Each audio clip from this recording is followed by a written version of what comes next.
स्वागत है आपका। आप देख रहे हैं प्लेग्राउंड और अब बात हरियाणा की शान बढ़ाने वाले खिलाड़ियों की। 1989 में कैथल में जन्मी एक ऐसी लड़की जिसके बारे में ये नहीं कहा जा सकता था कि वो माउंट एवरेस्ट पर तिरंगा लहराएगी।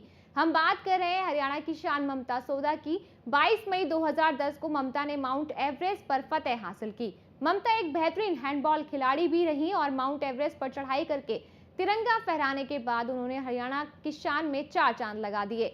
ममता को हरियाणा गवर्नमेंट की तरफ से डीएसपी के पद पर नियुक्त किया गया और अब इन्हें भारत सरकार की तरफ से देश के चौथे बड़े सम्मान पद्मश्री से नवाजा गया है। मैं तो यही कहूँगी कि बहुत अच्छी है और बेटी ऐसी घर घर में पैदा होनी चाहिए और बड़ी गर्व की बात है। मेरे लिए तो क्या, सारे हरियाणा के लिए, देश के लिए बेटी के गर्व की बात है। और कहाँ जब कि बेटी को बाहर भी निकलने देते और बेटी ने इतना बड़ा वो कर लिया तो बहुत अच्छी गर्व की बात है।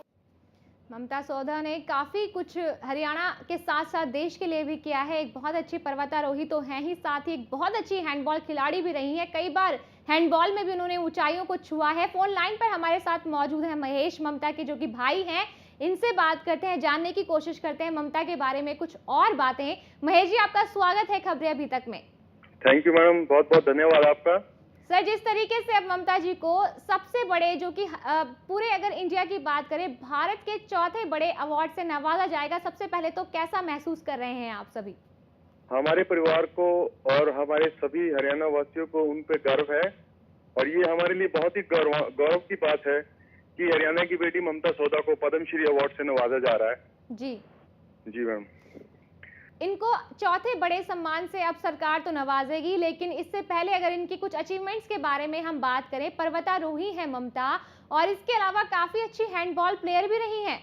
जी जी बिल्कुल, हैंडबॉल में ऑल इंडिया गोल्ड मेडलिस्ट हैं ममता सोदा जी और इससे पहले माउंट एवरेस्ट भी क्लाइम कर चुके हैं 2010 में जी। और उसके बाद उनको तेंजिंग नोर्गे अवार्ड से भी नवाजा गया था जी, जो कि अर्जुन अवार्ड के इक्विवेलेंट है। और बहुत से सम्मान, इंटरनेशनल वुमेन डे 2010 और 11 हमारे श्री भूपेंद्र सिंह हुड्डा जी द्वारा भी उनको इस सम्मान से सम्मानित किया गया था जी जी। और बहुत से ऐसे सम्मान समाज और हरियाणा प्रदेशवासी की ओर से उन्हें दिए गए थे जो माउंट एवरेस्ट के पास ही उन्हें मिले हैं जी।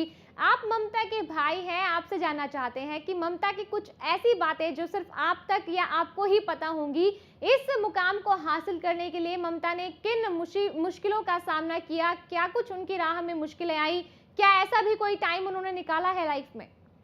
बिल्कुल, मैं आपको इस बारे में बताना चाहूंगा कि मेरे फादर की मृत्यु के बाद, डेथ के बाद 2004 में उनकी डेथ हो गई थी।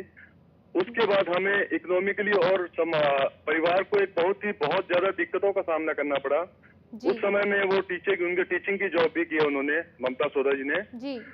उसके बाद उन्होंने बड़ा अपने संघर्ष को जारी रखा, माउंटेनियर संघर्ष को भी उन्होंने जारी रखा और इसको अपने दिल में एक सपने की तरह सजा के रखा कि मुझे किसी न किसी दिन माउंट एवरेस्ट की चोटी पर भारत का झंडा लहराना है जी। उस मुश्किलों का सामना करते हुए आगे बढ़ते रहे और उन्होंने एक बेटी का ही नहीं बल्कि एक बड़े बेटे का भी फर्ज बखूबी अदा किया जी।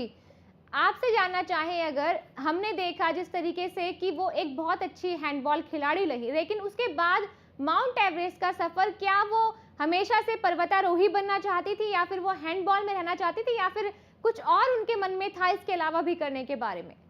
बिल्कुल, मैं उनसे छोटा हूँ और मैं जब भी उनको देखता था कि वो हमारे घर के एक वॉल पे पर्वत माउंटेन की एक फोटो पेस्ट की हुई थी जी। तो हमेशा उनको काफी गौर से निहारते रहते थे और मैं हमेशा पूछा करता था, मैं दीदी आप बड़ा उनको गौर से देखते रहते, क्या बात है जी? क्या वो बोलते थे कि मुझे ये पर्वत अपनी ओर खींचते हैं जी और मुझे इनमें बड़ा ही आनंद आता है जी। और उन्होंने अपना इस कैरियर को शुरू किया और भारत की मून पीक इंद्रहारा पास उसको भी क्लाइम किया उन्होंने।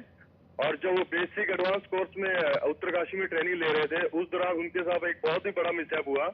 40 फीट से नीचे गिरकर उनकी एक एंकल डिसलोकेट हो गया था जी। और उसके बाद भी उन्होंने इस जज्बे को जिंदा रखा जी। और उस जज्बे को जिंदा रखते हुए माउंट एवरेस्ट की चोटी को इन मुश्किलों और दिक्कतों के बाद भी उन्होंने हासिल किया और ये बहुत ही वाकई में एक अपने जज्बे की और एक सराहनीय और एक बड़ी गौरव की बात है जी। महेश जी, हमारी तरफ से भी आपको और आपके परिवार को बहुत बहुत शुभकामनाएं। जिस तरीके से ममता जी ने अचीवमेंट हासिल की है, हमारी तरफ से भी बधाइयां। आप हमारे साथ जुड़े इसके लिए आपका धन्यवाद।